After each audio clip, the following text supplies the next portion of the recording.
رباه عفوك إني من نور مدت يداي. السلام عليكم ورحمة الله وبركاته. بسم الله الرحمن الرحيم. الحمد لله رب العالمين والآقبة للمتقين والصلاة والسلام على أشرف الأنبياء والمرسلين نبينا محمد وعلى آله وأصحابه ومن تبعهم بإحسان إلى يوم الدين. கண்ணியத்துக்குரிய அல்லாஹ்வின் அடியார்களே, அல்லாஹ் ரப்புல் ஆலமீன் எப்படி அவனுடைய அருளால் அவனுடைய நாட்டத்தால் அல்லாஹ் இந்த சபையில் என்னையும் உங்களையும் ஒன்று சேர்த்தானோ அது போன்ற அல்லாஹ் எம்மை ஜன்னத்துல் ஃபிர்தௌஸில், அதிலும் குறிப்பாக அல்லாஹுடைய தூதர் முஹம்மது ரசூலுல்லாஹ் ஸல்லல்லாஹு அலைஹி வஸல்லம் அவர்களோடும் அவர்களுடைய தோழர்களோடும் அவர்களுடைய குடும்பத்தார்களோடும் அல்லாஹ் என்னையும் உங்களையும் எம்முடைய குடும்பத்தார்களையும் ஒன்று சேர்ப்பானாக. அல் ஹயா, அல்லாஹுடைய மார்க்கத்தில் மிக முக்கியமான அம்சமாக கருதப்படக்கூடிய ஒரு அடிப்படையை பற்றி தான் இந்த சிறிய நேரம் நாம் பார்க்க இருக்கிறோம். காலங்கள் மாறுகிறது, கலாச்சாரம் மாறுகிறது, மக்களுடைய வாழ்வியல் முறைகளும் மாறுகிறது.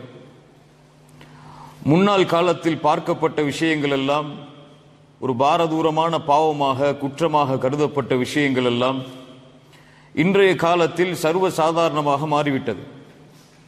முன்னாள் காலத்தில் ஒரு சில ஆடைகள் உடுத்துவதெல்லாம் மிகவும் ஒரு பாவமாக அல்லது ஒரு வெட்க குணமாக கருதப்படும். இன்றெல்லாம் நம்முடைய வீதிகளில் அல்லது முஸ்லிம்களுடைய தெருக்களில் பார்த்தால் இரவு ஆடைகளை உடுத்தி கூட முஸ்லிம் பெண்கள் வெளியில் நடமாடுவதை பார்க்க முடிகிறது. முன்னாள் காலத்தில் ஒரு சில வார்த்தைகள் பேசுவதை ஒரு கூச்சமான ஒரு விஷயமாக கருதுவோம். இந்த காலத்தில் அந்த வார்த்தைகள் எல்லாம் சர்வ சாதாரணமாக எமக்கு மத்தியிலே பேசப்படுகிறது. இப்படி ஆடையில், பேச்சில், மொழியில், கலாச்சாரத்தில் எல்லாவற்றிலும் பாவங்கள் எல்லாம் எமக்கு நன்மையாக மாறிவிட்டது.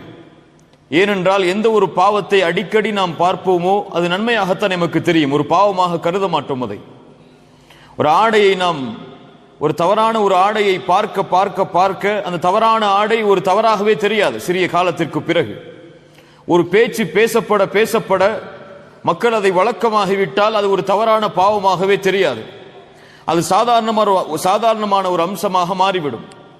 அப்படித்தான் இன்றைய முஸ்லிம் சமூகத்தில் எல்லா பாவங்களும் சர்வ சாதாரணமான ஒரு பாவமாக கருதப்படுகிறது. ஒரு ஆண் பெண் பேசுவது, ஒரு ஆண் பெண் பழகுவது, ஒரு பெண் ஹிஜாப் இல்லாமல் வெளியே வருவது, தனக்கு அனுமதி இல்லாத ஆண்களுக்கு முன்னால் ஹிஜாபுடைய ஆடை இல்லாமல் இருப்பது, இதுவெல்லாம் இன்றைய காலத்தில் சாதாரண ஒரு அம்சம், ஒரு பெரிய அம்சமாக கிடையாது. அல்லாஹ் தடுத்திருக்கிறான், அல்லாஹ் ஹராமாக்கி இருக்கிறான், அல்லாஹ் ரப்புல் ஆலமீன் குர்ஆன் சுன்னாவில் வரைமுறைகளை கொடுத்திருக்கிறான் என்று சொன்னால் கூட இந்த காலத்தில் இதுவெல்லாம் சாத்தியமா என்ற கேள்விதான் நம்முடைய உள்ளத்தில் வரும். அல்லாஹ் ரப்புல் ஆலமீன் நம்மை சீர்படுத்துவானாக. அல் ஹயா என்பது இஸ்லாமிய மார்க்கத்தில் வெட்கம் என்று குறியீடு சொல்லப்படும். வாழ்க்கைக்கு அரபி மொழியில் ஒரு வார்த்தை உண்டு, யாருக்காவது தெரியுமா? வாழ்க்கை என்பதற்கு அரபியிலே ஒரு வார்த்தை சொல்வார்கள், ஹயாத், ஹயாத்தன் தொய்யிபா, ஹயாத் என்று சொல்வார்கள் அரபியில் வாழ்க்கை. இந்த ஹயாத்தும் இந்த அல் ஹயா என்ற வெட்கமுடைய வார்த்தையும் ஒரே வார்த்தையிலிருந்து எடுக்கப்பட்டதுதான். அரபி மொழியில் வாழ்க்கை என்பதும் வெட்கம் என்பதும் ஒரே வார்த்தையிலிருந்து எடுக்கப்பட்டதுதான்.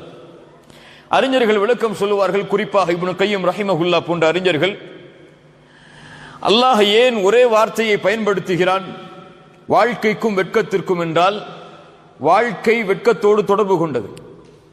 யாருடைய வாழ்க்கையில் வெட்கம் இல்லையோ அவருக்கு வாழ்க்கை இல்லை.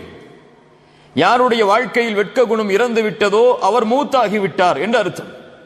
வாழ்வு இருப்பவனுக்கு வெட்கம் இருக்கும், வெட்கம் இல்லாதவனுக்கு வாழ்வு இருக்காது. சுப்ஹானல்லாஹ். அதைத்தான் அரபி மொழியில் ஹயாத், ஹயா என்று சொல்லுவோம். அல்லாஹுடைய தூதர் ஸல்லல்லாஹு அலைஹி வஸல்லம் ஒரு முறை சொன்னார்கள், ஈமானு, ஈமான் என்பது, இறை நம்பிக்கை என்பது 60 அல்லது 70க்கும் மேற்பட்ட கிளைகளை கொண்டது. அதில் உயர்வானது கௌலு லா இலாஹ இல்லல்லாஹ். உயர்வானது என்ன? லா இலாஹ இல்லல்லாஹ். வ அத்னாஹா, அதில் கடைசி தரமுடையது இமாதத்துல் அதா அனி தரீக், பாதையில் கிடக்கக்கூடிய கெடுதல் தரக்கூடிய பொருட்களை அகற்றுதல். உயர்வானது என்ன? லா இலாஹ இல்லல்லாஹ். கடைசியானது பாதையில் இடையூறு தரக்கூடிய பொருட்களை அகற்றுதல். சொன்னார்கள் வல் ஹயாஉ ஷுஅபத்தும் மினல் ஈமான். வெட்கம் என்பது ஈமானுடைய அந்த கிளைகளில் ஒன்றுதான், ஒரு பகுதி தான் அதுவும். சுப்ஹானல்லாஹ். அந்த 70 கிளைகளையும் அல்லாஹ்வுடைய தூதர் சொல்லவில்லை, அதில் 3ஐ தான் சொன்னார்கள். அதில் உயர்வானதையும் சொன்னார்கள், கீழே உள்ளதையும் சொன்னார்கள். குறிப்பாக அந்த ஈமானில் பேசப்படக்கூடிய ஒரு அம்சத்தையும் வெளிப்படுத்தி சொன்னார்கள் வல் ஹயாஉ ஷுஅபத்தும் மினல் ஈமான். ரசூலுல்லாஹி ஸல்லல்லாஹு அலைஹி வஸல்லம் மேலும் சொன்னார்கள் இன்ன லிகுல்லி தீனின் ஹுலுகன். ஒவ்வொரு வாழ்வியல் முறைக்கும் ஒரு குணம் இருக்கிறது. வ ஹுலுகுல் இஸ்லாமி அல் ஹயா. சுப்ஹானல்லாஹ். இஸ்லாமிய மார்க்கத்துடைய குணம் வெட்கம் என்று சொன்னார்கள் ரசூலுல்லாஹி ஸல்லல்லாஹு அலைஹி வஸல்லம். மேலும் சொன்னார்கள் அல் ஹயாஉ வல் ஈமானு குரனாஉ ஜமீஅன். ஈமானும் வெட்கமும் ஒன்றோடு ஒன்று சேர்ந்த நண்பர்கள். ஃபஇதா ரஃபஅ அஹதுஹுமா, இந்த இரண்டில் ஒன்று உயர்ந்தால் ரஃபஅல் ஆஹர், இன்னொன்றும் உயரும். ஒன்று தாழ்ந்தால் இன்னொன்றும் தாழும். என்ன சொல்ல வருகிறார்கள்? ஈமானும் வெட்கமும் ஒன்றுதான், ஒரே தரத்தில் இருப்பதுதான். ஈமான் இருப்பவருக்கு வெட்கம் இருக்கும். ஈமான் யாருக்கு குறைகிறதோ அவருக்கு வெட்கம் குறையும். ஈமான் யாருக்கு அதிகரிக்கிறதோ அவருக்கு வெட்க குணம் அதிகரிக்கும் என ரசூலுல்லாஹி ஸல்லல்லாஹு அலைஹி வஸல்லம் அவர்கள் சொன்னார்கள். ஃபஇன்னல் ஹயாஅ மினல் ஈமான். வெட்கம் என்பது ஈமானில் இருந்து வருவதாகும். கண்ணியத்துக்குரியவர்களை, நான் இங்கே எந்த வெட்கத்தை பற்றி பேசப் போகிறேன்? கணவனுக்கு முன்னால் மனைவி வெட்கப்படக்கூடிய வெட்கத்தை பற்றி நான் பேச விரும்பவில்லை. அல்லது தந்தைக்கு முன்னால், தாய்க்கு முன்னால், நண்பர்களுக்கு முன்னால், ஆண்களுக்கு முன்னால் ஒரு பெண் அடையக்கூடிய வெட்கத்தையோ அல்லது ஒரு மணப்பெண் ஒரு மணமகள் அடையக்கூடிய வெட்கத்தையோ அதை பற்றியெல்லாம் நான் இங்கே பேச விரும்பவில்லை. இதைவிடவெல்லாம் மேலான ஒரு வெட்கத்தை நாம் மறந்துவிட்டோம். எம்மை யார் படைத்தானோ, எம்மை யார் கண்காணிக்கிறானோ, நாம் பேசுகின்ற வார்த்தைகளை யார் கேட்டுக் கொண்டிருக்கிறானோ, எதுவும் யாருக்கு மறையாதோ, இருளும் வெளிச்சமும் யாருக்கு சமமோ, யாரொருவன் இருளான நேரத்தில் இருளான பாறையில் ஒரு கருப்பு எறும்பு ஊர்ந்து சென்றால் கூட அதையும் பார்க்கிறானோ, அந்த கருப்பு எறும்பு நடக்கக்கூடிய சப்தத்தையும் கேட்கிறானோ, அந்த கருப்பு எறும்பு மனதில் என்ன நினைக்கிறது என்பதையும் அறிந்து கொண்டிருக்கிறானோ, அந்த ஒருவனிடத்தில் நாம் பேண வேண்டிய வெட்கத்தை பற்றி தான் நான் பேச இருக்கிறேன். அல் ஹயாஉ மினல்லாஹ். கண்ணியத்துக்குரியவர்களே, எம்மை கண்காணிக்க ஒரு கேமரா இருக்கிறது. அது 24 மணி நேரமும் எம்மை கண்காணிக்கிறது. அந்த கேமரா கண்காணிக்கும் போது நம்முடைய வாழ்வு எப்படி இருக்கும்? இந்த உலகத்தில் திருடுபவர்கள் திருடுவார்களா? இந்த உலகத்தில் விபச்சாரம் செய்பவர்கள் விபச்சாரம் செய்வார்களா? இந்த உலகத்தில் பாவங்களை செய்பவர்கள் பாவம் செய்வார்களா? செய்ய மாட்டார்கள். அல்லது உலகத்திலே உங்களோடு உங்களுடைய பெற்றோர் இருக்கிறார்கள், நண்பர் இருக்கிறார்கள், உங்களோடு உறவினர்கள் இருக்கிறார்கள். அந்த நேரத்தில் நம்முடைய வாழ்வு எப்படி இருக்கும்? பாவம் செய்ய மாட்டோம், குற்றம் செய்ய மாட்டோம், கண்ணியமான வார்த்தைகளை பயன்படுத்துவோம், கண்ணியமான முறையில் நடந்து கொள்வோம். ஆனால் எம்மை அல்லாஹ் கண்காணிக்கிறானா இல்லையா? எம்மை நாம் பேசுகின்ற வார்த்தைகளை அல்லாஹ் கேட்கிறானா இல்லையா? எம் வீட்டிலும் அல்லாஹ் இருக்கிறான், இங்கும் அல்லாஹ் இருக்கிறான். அல்லாஹ் எம்மை பார்த்து கொண்டிருக்கிறான். எம்முடைய கடைகளிலும், தெருக்களிலும், திருவிழாக்களிலும், திருமண நிகழ்ச்சிகளிலும், எல்லா இடங்களிலும் யார் இருக்கிறான்? அல்லாஹ் இருக்கிறான். அல்லாஹ் ரப்புல் ஆலமீன் சொல்கிறான், அலம் தர அன்னல்லாஹ் யஅலமு மா ஃபிஸ் ஸமாவாத்தி வ மா ஃபில் அர்த். வானம் பூமிகளில் உள்ள எல்லாவற்றையும் அல்லாஹ் அறிந்தவனாக இல்லையா? ويعلم, அல்லாஹ் சொல்கிறான் மேலும், وما يكون من نجوى ثلاثة إلا هو رابعهم. நீங்கள் 3 பேர் இருந்தால் 4ஆம் அவராக அல்லாஹ் இருப்பான். ولا خمسة إلا هو سادسهم. நீங்கள் 5 பேர் இருந்தால் 6ஆம் அவராக அல்லாஹ் இருப்பான். ولا أدنى من ذلك ولا أكثر إلا هو معهم أينما كانوا. சுப்ஹானல்லாஹ். நீங்கள் குறைவாகவோ கூடுதலாகவோ எவ்வளவு மனிதர்கள் இருந்தாலும் உங்களோடு அல்லாஹ் இருக்கிறான், நீங்கள் எங்கிருந்தாலும் சரி. அலம் யஅலம் பி அன்னல்லாஹ யரா. நபி அவர்கள் அறியவில்லையா அல்லாஹ் அவர்களை கண்காணித்துக் கொண்டிருக்கிறான் என்று? வ இன்தஹு மஃபாத்திஹுல் கைப் லா யஅலமுஹா இல்லா ஹு யஅலமு மா ஃபில் பர்ரி வல் பஹர் வ மா தஸ்குது மின் வரகத்தின் இல்லா யஅலமுஹா. இந்த பூமியில் இருந்து ஒரு மரம், அந்த மரத்தில் இருந்து ஒரு காய்ந்த இலை, அது கூட கீழே விழ முடியாது அவனுடைய கல்வி இல்லாமல். எத்துணை கோடி மரங்கள், எத்துணை கோடி காடுகள், எத்துணை கோடி தாவரங்கள், இதிலிருந்து ஒரு இலை அவன் பார்க்காமல் கீழே விழாது. அவனுடைய கல்வியை, அவனுடைய ஆற்றலை, இன்னஹு ஸமீஅ் இன்னஹுல் பஸீர், அவன் பார்ப்பவன், அவன் கேட்பவன். அவனை போன்று யாரும் கேட்க முடியாது, அவனை போன்று யாரும் பார்க்க முடியாது. எந்த இருளும் அவனுக்கு மறைவு கிடையாது, எந்த வெளிச்சமும் அவனுக்கு மறைவு கிடையாது. எல்லாம் ஒன்றுதான் அவனுக்கு. கடைக்கோடி கண்ணையும் உள்ளத்தில் எண்ணக்கூடிய எண்ணமும் எல்லாம் அவனுக்கு வெளிப்படைதான். அந்த அல்லாஹ் ரப்புல் ஆலமீன் எம்மை பார்க்கிறான் என்று அறிந்த பிறகும் கூட எம்முடைய வாழ்வு எப்படி இருக்கிறது? பெற்றோர் இருந்தால், பிள்ளைகள் இருந்தால், சகோதரர்கள் இருந்தால், நண்பர்கள் இருந்தால், உறவினர்கள் இருந்தால், எம்மை கண்காணிக்க ஒரு கேமரா இருந்தால் எம்முடைய வாழ்க்கை வேறு. ஆனால் தனிமை என்று வந்தால், யாரும் எம்மை பார்க்கவில்லை என்ற ஒரு நிலை வந்தால், கதவுகள் அடைக்கப்பட்டால், ஜன்னல்கள் அடைக்கப்பட்டால், யாரும் எம்மை கண்காணிக்கவில்லை என்ற ஒரு நிலை வந்தால் எம்முடைய வாழ்க்கை வேறு. மேலையா ஹராமை செய்பவர்கள் யாரும் இன்று வெளிப்படையாக ஹராமை செய்வதில்லை. ஒரு அந்நிய பெண்ணிடத்திலோ ஒரு அந்நிய ஆணிடத்திலோ பேசுபவர்கள் யாரும் பெற்றோர்கள் முன்னால் பேசுவதில்லை, சகோதரர்கள் முன்னால் பேசுவதில்லை, உறவினர்கள் முன்னால் பேசுவதில்லை. அவர்களுக்கு தனிமை என்று வந்தால், அந்த போனில் யாரும் அவர்களை கண்காணிக்கவில்லை என்ற நிலை வந்தால், யாரிடத்தில் வேண்டுமானாலும் பேசுவார்கள், யாரிடத்தில் வேண்டுமானாலும் பழகுவார்கள். அவர்கள் எண்ணிக்கொண்டிருக்கிறார்கள் அவர்களை யாரும் கண்காணிக்கவில்லை என்று. ஆனால் அவர்களை அல்லாஹ் கண்காணித்துக் கொண்டிருக்கிறான். அப்போது ஏன் ஒரு கேமராவுக்கு முன்னால் கொடுக்கக்கூடிய அந்த வெட்க குணத்தை, ஒரு தந்தைக்கு முன்னால் கொடுக்கக்கூடிய வெட்க குணத்தை, ஒரு தாய்க்கு முன்னால் கொடுக்கக்கூடிய வெட்க குணத்தை, ஒரு கணவனுக்கு முன்னால், ஒரு மனைவிக்கு முன்னால் கொடுக்கக்கூடிய வெட்க குணத்தை ஏன் எம்மால் தனிமை என்ற ஒரு நிலை வந்தால் பின்பற்ற முடியவில்லை? ஒரு பிள்ளை வீட்டில் ஒரு அறையில் உட்கார்ந்து கொண்டு ஒரு தவறான காட்சியையோ அல்லது அவனுக்கு அனுமதி இல்லாத செயல்களையோ செய்து கொண்டிருக்கிறான். அவனுடைய தாய் நடக்கக்கூடிய சப்தம் கேட்கிறது அந்த அறைக்கு வெளியே. என்ன செய்வான் அவன் பார்த்து கொண்டிருக்கக்கூடிய காட்சியை மூடுவான், அவன் பேசிக் கொண்டிருக்கக்கூடிய தொடர்பை துண்டிப்பான். ஒரு தாயுடைய காலின் சப்தத்திற்கு அவன் கொடுக்கக்கூடிய வெட்க உணர்வை கூட ரப்பு தன்னை கண்காணிக்கிறான் என்ற அந்த உணர்வுக்கு அவன் கொடுக்கவில்லை என்றால் அவனுடைய உள்ளத்தில் என்ன ஈமான் இருக்கும்?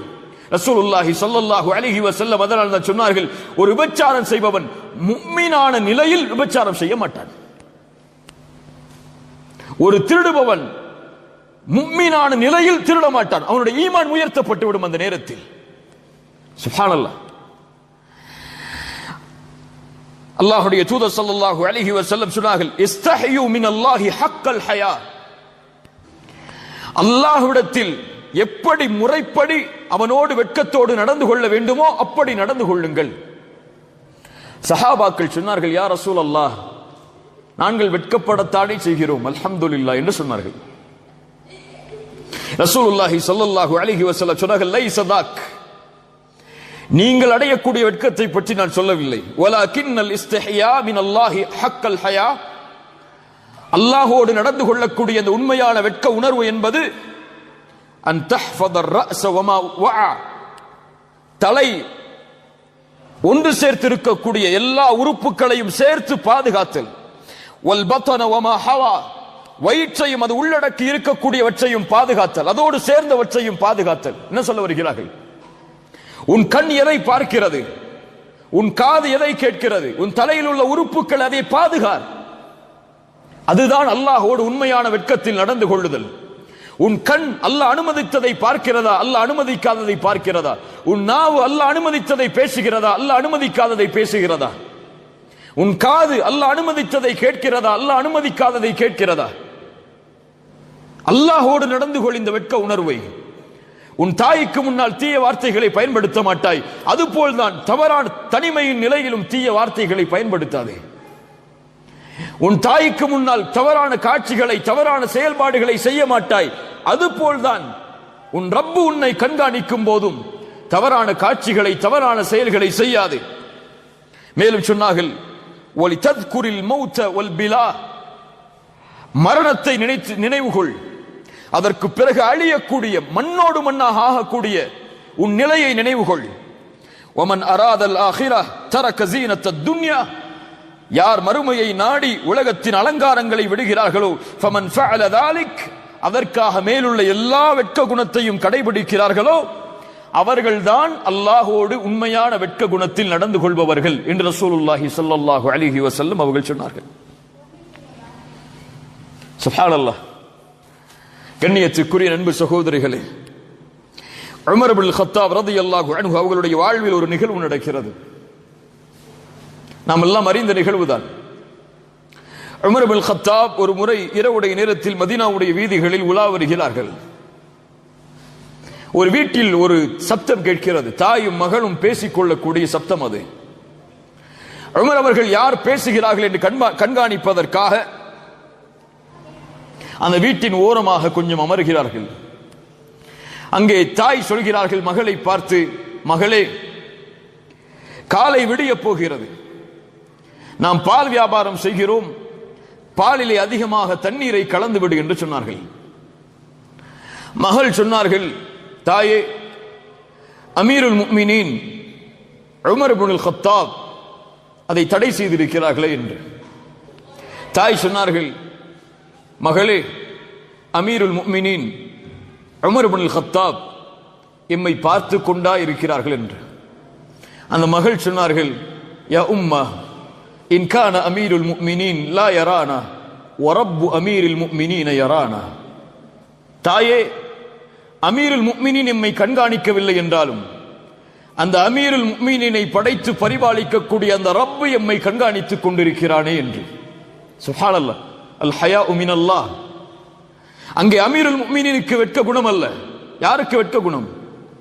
தாய் இருந்தாலும், தாய் கட்டளையிட்டாலும், ஒரு தவறை செய்ய தாய் ஏவினாலும், என் ரப்பு என்னை கண்காணிக்கும் போது அதை நான் செய்யக்கூடாது, அதை செய்ய முடியாது என்னால் என்ற உள்ளம், என்ற வெட்க குணம் அந்த பெண்ணிடத்தில் இருந்தது. உமர் இப்னுல் கத்தாப் ரலியல்லாஹு அன்ஹு மறுநாள் காலையில் தன்னுடைய மகன் ஆசிமை அழைத்தார்கள். ஆசிமே, உனக்கு ஒரு பெண் பார்த்திருக்கிறேன். அந்த பெண் யார்? செல்வந்த பெண் அல்ல, அல்லது என்னை போன்ற ஆட்சி செய்யக்கூடிய ஆட்சியாளர்களின் மகள் அல்ல. ஒரு பால் வியாபாரம் செய்யக்கூடிய ஒரு ஏழ்மை குடும்பத்தில் பிறந்த ஒரு பெண் தான். அந்த பெண்ணை உனக்கு திருமணம் செய்து தருகிறேன். அந்த பெண்ணிடத்தில் நான் பார்த்த ஒரே குணம், அந்த பெண் அல்லாஹுவை பயப்படுகிறாள். அந்த பெண் அல்லாஹுவின் மீது வெட்க குணத்தோடு நடந்து கொள்கிறாள். அல்லாஹுவோடு வெட்க குணத்தோடு நடந்து கொள்ளக்கூடிய அந்த பெண் நீ இல்லாத நேரத்திலும், இருக்கக்கூடிய நேரத்திலும் வெட்க குணத்தோடு தான் நடந்து கொள்வாள். சுப்ஹானல்லாஹ். ஆசிம் அவர்களை திருமணம் செய்தார்கள். அந்த பெண்ணை உமரின் மகன் ரலியல்லாஹு அன்ஹு ஒரு பால் வியாபாரம் செய்யக்கூடிய குடும்பத்தில் மணப்பெண்ணை தேர்ந்தெடுத்து திருமணம் செய்தார்கள். அவர்கள் மூலமாக சந்ததிகள் பிறக்கிறது. அந்த சந்ததியில் பிறந்தவர் தான் உமர் இப்னு அப்துல் அசீஸ் ரஹிமஹுல்லாஹ். கண்ணியத்துக்குரியவர்களே, அவர்களுடைய மகன் உமர் அவர்களுடைய மகன் இப்னு உமர், அப்துல்லா இப்னு உமர், ஒரு முறை மக்காவுடைய மலைப்பகுதிகளில் நடந்து கொண்டிருக்கிறார்கள். ஒரு ஆட்டுடைய நாடுகளை மேய்த்துக் கொண்டிருக்கிறான். அவரை பார்த்து கேட்டார்கள், நீ ஆடு மேய்ப்பவனா? அவர் சொன்னார், ஆம். அப்படி என்றால் எனக்கு ஒரு ஆட்டை விட்டுவிடு என்று சொன்னார். இப்னு உமர் ரலியல்லாஹு அன்ஹு அவர் சொன்னார், நான் இதற்கு உரிமையாளன் இல்லையே, நான் ஒரு ஆடு மேய்ப்பவன், இதனுடைய உரிமையாளர் வேற எங்கோ இருக்கிறார். இப்னு உமர் சொன்னார்கள், உன் உரிமையாளரிடத்திலே சென்று சொல், அக்கல ஹத்திப், ஓனாய் தின்று விட்டது என்று. அவர் உடனடியாக சொன்னார், என்னுடைய எஜமானிடத்திலே சென்று ஓனாய் திருடி விட்டது என்று நான் சொல்கிறேன். சரி, ஃபஐனல்லாஹ், ஃபஐனல்லாஹ், அல்லாஹ் எங்கே இருக்கிறான்? இப்னு உமர் அதை கேட்டவுடன், ஐனல்லாஹ், அல்லாஹ் எங்கே இருக்கிறான் என்று கேட்கிறாய் என்று கூறி அழ ஆரம்பிக்கிறார்கள். சுப்ஹானல்லாஹ், சுப்ஹானல்லாஹ். இப்னு உமர் அவர்கள் உடனடியாக அவரை அழைத்துக் கொண்டு அவருடைய எஜமானிடத்தில் சென்று அவருக்கு விலை கொடுத்து அவரை உரிமை விட்டார்கள், அவரை விடுதலை செய்தார்கள். ஏன்? அல்லாஹ்விடத்தில் வெட்க குணத்தை கடைபிடிக்கக்கூடிய இவன் யாரிடத்திலும் கடைபிடித்தான்.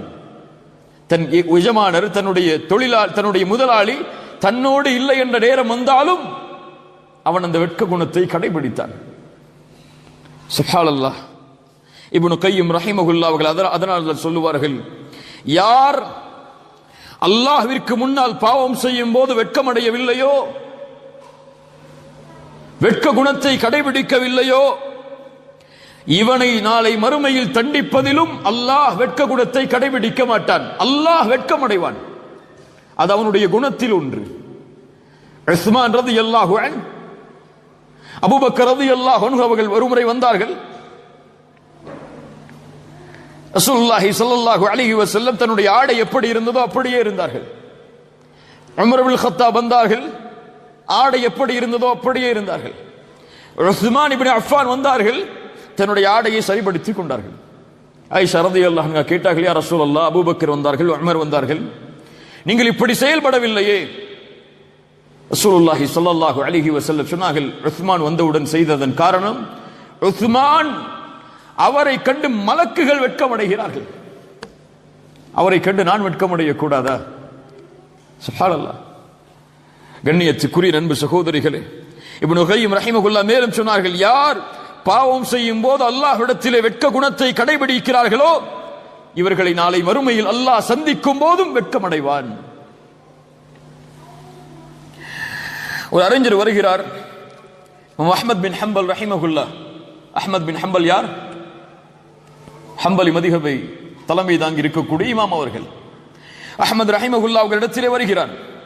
வந்து சொன்னார், இதா மா قال لي ربي اما استحييت تعصيني وتخفي الذنب عن خلقي وبالعصيان تأتيني என்ற ஒரு கவிதையை பாடுகிறார். إذا قال لي ربي أما استحييت تعصيني وتخفي الذنب عن خلقي وبالعصيان تأتيني. அஹ்மத் அவர்களே, நாளை மறுமையில் அல்லாஹ் என்னை பார்த்து கேட்டால், ஏன் பாவம் செய்யும் போது என்னோடு வெட்க குணத்தோடு நடந்து கொள்ளவில்லை என்று, ஏன் பாவங்களை மனிதர்கள் பார்த்துவிடக் கூடாது என்று மறைத்தாய், ஆனால் எனக்கு முன்னால் அந்த பாவத்தோடு வந்திருக்கிறாய் என்று அல்லாஹ் கேட்டால் நான் அல்லாஹ்விடத்தில் என்ன பதில் சொல்வேன் அஹ்மதே என்று கேட்கிறார். அஹ்மத் ரஹிமஹுல்லாஹ் அதை அப்படியே கேட்டுவிட்டு தன்னுடைய வீட்டிற்கு சென்றார்கள். வீட்டில் மறுபடியும் சொன்னார்கள் இதே வார்த்தையை, இதா மா قال لي ربي اما استحييت تعصيني وتخفي الذنب عن خلقي وبالعصيان تأتيني. அஹ்மதே, நாளை மறுமையில் அல்லாஹ் உன்னை பார்த்து கேட்டால், ஏன் அல்லாஹ் உன்னை பார்க்கும் போது பாவத்தின் மூலமாக அல்லாஹ்விடத்திலே வெட்க குணத்தோடு நடந்து கொள்ளவில்லை, மனிதர்களின் கண்களுக்கு முன்னால் பாவங்கள் மறைக்கப்பட வேண்டும் என்று நினைத்தாய், அல்லாஹ்விடத்திலே பாவத்தோடு வந்திருக்கிறாயே, எதையும் மறைக்க முடியவில்லையே என்று கேட்டால் அஹ்மதே என்ன பதில் சொல்வாய் என்று கேட்டு அழ ஆரம்பித்தார்கள். அல்லாஹு அக்பர், அல்லாஹு அக்பர். கண்ணியத்துக்குரியவர்களே, இந்த வெட்க குணம் நம்மிடத்திலே இருக்கிறதா? இந்த முஸ்லிம் பெண்களிடத்திலே சென்று உங்களுடைய போட்டோக்களை நீங்கள் ஃபேஸ்புக், இன்ஸ்டாகிராம் அல்லது வாட்ஸ்அப் இது போன்ற சோசியல் மீடியாக்களில் பகிராதீர்கள், வெட்க குணத்தோடு நடந்து கொள்ளுங்கள் என்று சொன்னால் அவர்கள் என்ன சொல்லுவார்கள்? இதுவெல்லாம் இந்த காலத்திலே சாதாரணம், இதுவெல்லாம் இந்த காலத்திலே சாதாரணம். என் அழகு நான் வெளிப்படுத்துகிறேன், என்ன தவறு இருக்கிறது? எனக்கு கொடுத்த அழகை நான் வெளிப்படுத்துகிறேன், என் சுதந்திரம் என்று சொல்லுவார்கள். ஹிஜாபை அழகிய முறையில் அணியுங்கள், அலங்காரத்தோடு இறுக்கமான நிலையில் ஹிஜாபை அணியாதீர்கள், அதிலே வெட்க குணத்தை கடைபிடியுங்கள் என்று சொன்னால் இந்த காலத்தில் இதுவெல்லாம் ஃபேஷன், ட்ரெண்ட், இதை மாற்ற முடியுமான்னு கேட்பாங்க. அவர்கள் அப்படி அணிந்திருக்கும் போது நான் அவர்களோடு ஒப்பிட்டு அணியவில்லை என்றால் என்னை தவறாக பார்ப்பார்களே என்று சொல்லுவார்கள். கொஞ்சம் உங்களுடைய கவனத்தை கொடுங்கள். ஒரு 5 நிமிடம் ரசூலுல்லாஹி ஸல்லல்லாஹு அலைஹி வஸல்லம் அவர்களுடைய காலத்தில் இருந்த பெண்ணை பற்றி இப்னு அப்பாஸ் ரலியல்லாஹு அன்ஹு அவர்கள் சொல்கிறார்கள். அவரோடு இருந்த நண்பரிடத்தில் இப்னு அப்பாஸ் சொல்கிறார்கள், சொர்க்கத்தின் பெண்ணை, சொர்க்கத்தில் நடமாடக்கூடிய, சொர்க்கத்தில் வாழக்கூடிய ஒரு பெண்ணை உங்களுக்கு நான் காட்டவா என்று கேட்டார்கள். யார் அந்த பெண்? யார் அந்த பெண்? யார் அந்த பெண்? சொர்க்கத்தின் பெண். இந்த பெண் மௌத்தானால் சொர்க்கம் செல்வாள், ஆனால் வாழ்கிறாள் உயிரோடு. இப்னு அப்பாஸ் சொன்னார்கள், அந்த பெண்ணை உங்களுக்கு காட்டவா? அந்த தோழர் சொன்னார்கள், காட்டுங்கள். அந்த பெண் யார்? ஹாதிஹி இம்ரஅத்து ஸௌதா, இதோ நடந்து செல்கிறார்களே இந்த கருப்பு நிறத்து பெண் தான் அந்த பெண். இந்த பெண் அல்லாஹ்வுடைய தூதர் முஹம்மது ரசூலுல்லாஹ் ஸல்லல்லாஹு அலைஹி வஸல்லம் அவர்களிடத்திலே ஒரு முறை வந்தார்கள். வந்து சொன்னார்கள், இன்னி உஸ்ரா, யானி உஸ்ரா என்றால் எனக்கு வலிப்பு இருக்கிறது. வலிப்பு என்றால் தெரியுமா இல்லையா? அதுக்கு வேற ஏதாவது தமிழ் வார்த்தை இருக்கா? வலிப்பு, கொஞ்சம் கைகாலெல்லாம் திடீர்னு அவர்களுக்கு இது ஏதாவது இரும்ப கொடுத்தாதான் சரியாகும். இந்த மாதிரி எனக்கு வலிப்பு இருக்கிறது. நான் சந்தை போன்ற இடங்களில் சென்று கொண்டிருக்கும் போது திடீரென்று என்னை அறியாமல் வலிப்பு ஏற்படுகிறது. அத்தகஷஃப், அதனால் என் ஆடை விலகி விடுகிறது. யா ரசூலல்லாஹ் ஃபதுல்லாஹ் லி, எனக்காக அல்லாஹ்விடத்திலே துஆ செய்யுங்கள் என்று கேட்கிறார்கள். வலிப்பு ஏற்பட்டால் என்னுடைய ஆடை விலகுகிறது, நான் போர்த்திருக்கக்கூடிய ஹிஜாப் விலகி விடுகிறது. முழு ஆடை அல்ல, முடி தெரியலாம், கை தெரியலாம், காலில் உள்ள பகுதிகள் தெரியலாம், அவ்வளவுதான். இன்று நாம் எதை வெளிப்படையாக வெளிப்படுத்துகிறோமோ அதை அந்த பெண் மறைத்து இருக்கிறார்கள். அந்த வலிப்பு வந்தால் அவர்களை அறியாமல் அது வெளிப்படுகிறது. ரசூலுல்லாஹி ஸல்லல்லாஹு அலைஹி வஸல்லம் சொன்னார்கள், இன் ஷி'தி ஸபர்தி வலக்கில் ஜன்னah வ இன் ஷி'தி தஅவுத்துல்லாஹ் அய்யுஆஃபீகி, நீ விரும்பினால் நான் துஆ செய்கிறேன், அல்லாஹ் அதன் மூலமாக உனக்கு குணப்படுத்தலாம். நீ விரும்பினால் பொறுமையாக இரு, உனக்கு சொர்க்கம் உண்டு. ரெண்டு தான், சரியா? நான் துஆ செய்றேன், அல்லாஹ் ரப்புல் ஆலமீன் உனக்கு என்ன செய்யலாம்? இந்த நோயை குணப்படுத்தலாம். அல்லது நான் துஆ செய்யல, நீ பொறுமையா இரு, உனக்கு சொர்க்கம் கிடைக்கும். நாம் எதை தேர்ந்தெடுப்போம்? வலிப்பு நோய் குணமாகணுமா அல்லது சொர்க்கம் போகணுமா? உள்ள மனசாட்சியோடு சொல்லணும். அந்த பெண் சொன்னார்கள், யா ரசூலல்லாஹ் அஸ்பிர், நான் பொறுமையோடு இருக்கிறேன். அல்லாஹு அக்பர், அல்லாஹு அக்பர். நபித்தோழிகள் அவர்கள், அஸ்பிர் யா ரசூலல்லாஹ், நான் பொறுமையை கடைபிடிக்கிறேன் அல்லாஹ்வுடைய தூதரே. மறுபடியும் கேட்டார்கள், யா ரசூலல்லாஹ் இன்னி அத்தகஷஃப் ஃபதுல்லாஹ், வலிப்பு நோயை பற்றி கூட எனக்கு கவலை இல்லை யா ரசூலல்லாஹ், என்னுடைய ஆடை கொஞ்சம் விலகுகிறது அந்த நேரத்தில், அதற்காக அல்லாஹ்விடத்திலே துஆ செய்யுங்கள் என்று சொன்னார்கள். அல்லாஹு அக்பர், அல்லாஹு அக்பர், அல்லாஹு அக்பர். இன்னி அத்தகஷஃப் ஃபதுல்லாஹ் லி, அல்லாஹ்வுடைய தூதர் ஸல்லல்லாஹு அலைஹி வஸல்லம் அந்த பெண்ணுக்காக துஆ செய்தார்கள். அவர்களுக்கு அந்த நிலை மாறியது. கொஞ்சம் யோசித்து பாருங்கள். ஹிஜாபை அணியாத பெண்கள், கல்லூரிகளுக்கு சென்றால் ஹிஜாபை தூக்கி எறியக்கூடிய பெண்கள், திருமண நிகழ்ச்சி என்று வந்தால் ஹிஜாபை பேணாத பெண்கள், மஹரமான ஆண்களுக்கு முன்னால் ஹிஜாபை பேணாத பெண்களுடைய வாழ்விற்கு இந்த பெண் ஒரு பாடம் இல்லையா? பாடம் இல்லையா? நான் யாரிடத்தில் வேண்டுமானாலும் வெட்கம் இல்லாமல் நடந்து கொள்ளலாம், அல்லாஹ் என்னை பார்க்கும் போது எப்படி அந்த தன்மையோடு நடந்து கொள்வது? இன்றைய நம்முடைய பெண்கள் சாதாரணமாக எதை வெளிப்படுத்தி இந்த உலக வாழ்வில் வாழ்ந்து கொண்டிருக்கிறார்களோ அந்த உறுப்புகள் தருகிறது அந்த பெண்ணுக்கு. ஒரு வலிப்பு நோய் வந்தால் அதை கூட அந்த பெண்ணால் தாங்க முடியவில்லை.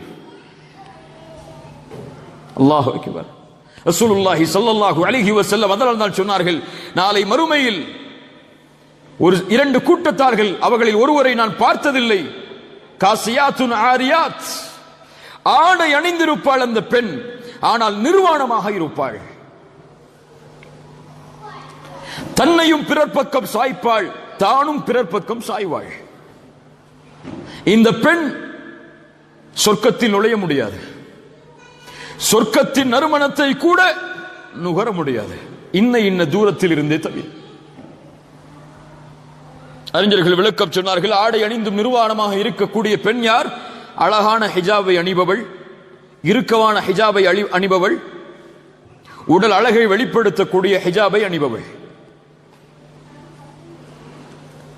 ரசூலுல்லாஹி ஸல்லல்லாஹு அலைஹி வஸல்லம் அவர்கள் இந்த நபிமொழியை எமக்கு சொன்னார்கள். கண்ணியத்துக்குரியவர்களே, ஆயிஷா ரலியல்லாஹு அன்ஹா யார்? ஆயிஷா ரலியல்லாஹு அன்ஹா ரசூலுல்லாஹி ஸல்லல்லாஹு அலைஹி வஸல்லம் உடைய மனைவி. யாருடைய மகள்?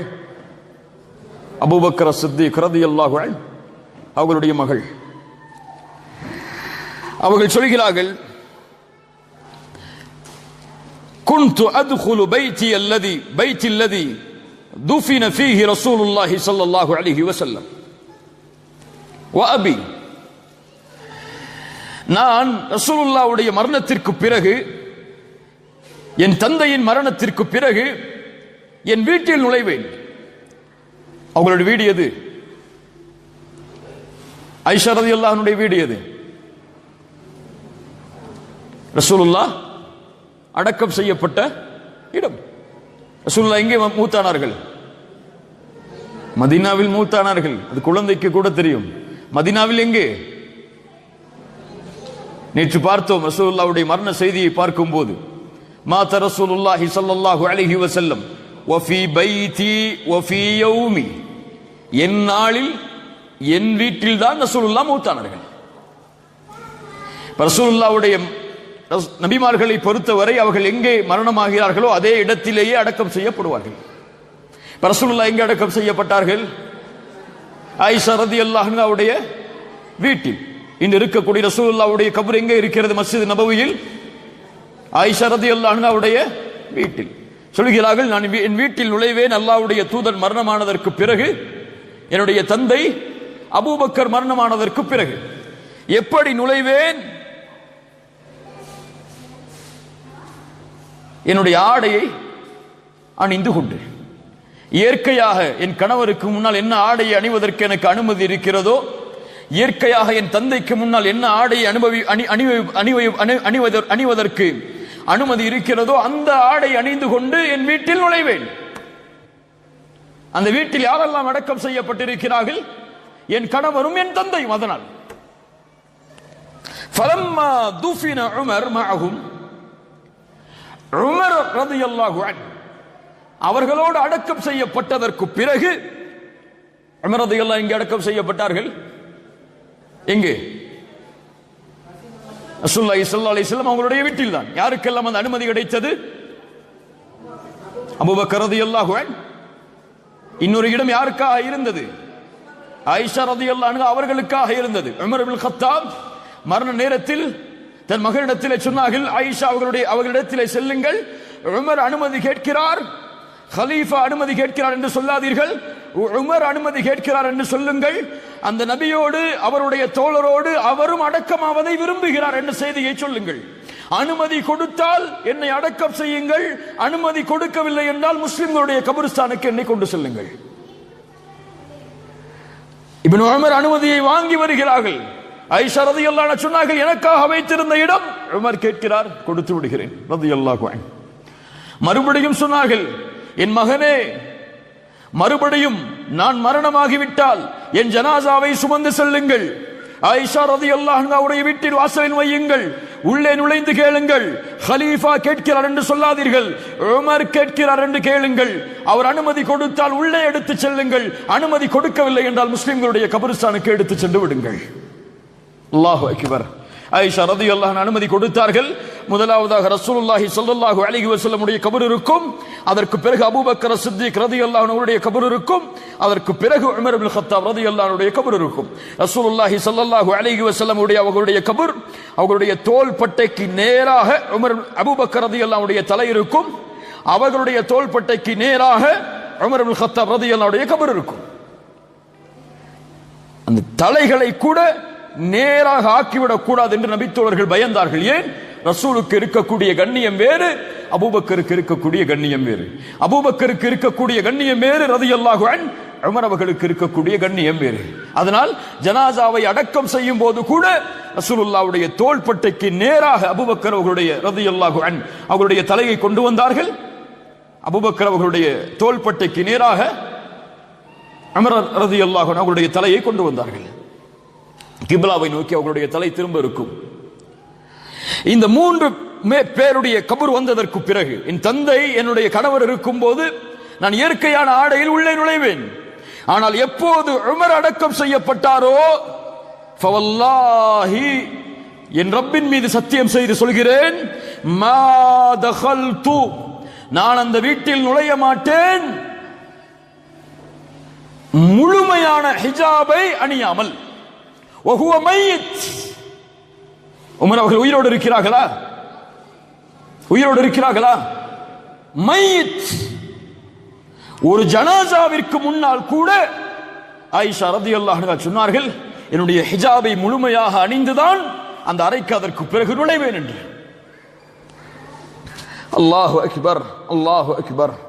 இன்று மஹரம் என்றால் என்ன, கைர மஹரம் என்றால் என்ன, அந்நிய ஆண் யார், அந்நிய ஆண் யார் இல்லை, கடைக்கு சென்றால் அங்கே இருக்கக்கூடிய ஆண்களோடு எப்படி நடந்து கொள்ள வேண்டும், ஒரு வாகனத்தில் சென்றால் அந்த ஆண்களோடு எப்படி நடந்து கொள்ள வேண்டும், ஒரு அந்நிய ஆண் தன்னுடைய வீட்டிற்கு வந்தால் எப்படி நடந்து கொள்ள வேண்டும், தன் கணவனின் சகோதரர் அந்த வீட்டில் இருந்தால் அவரோடு எப்படி நடந்து கொள்ள வேண்டும், எந்த ஒழுக்கமும் கடைபிடிக்கப்படாமல் கணவருக்கு முன்னால் எந்த நிலையோ இல்ல, மஷா அல்லாஹ், எல்லோரையும் சொல்லவில்லை, அல்லாஹ் பாதுகாத்தவர்களை தவிர அவர்கள்தான், அவர்களுக்கு மற்ற எல்லோரும் சமம்தான்.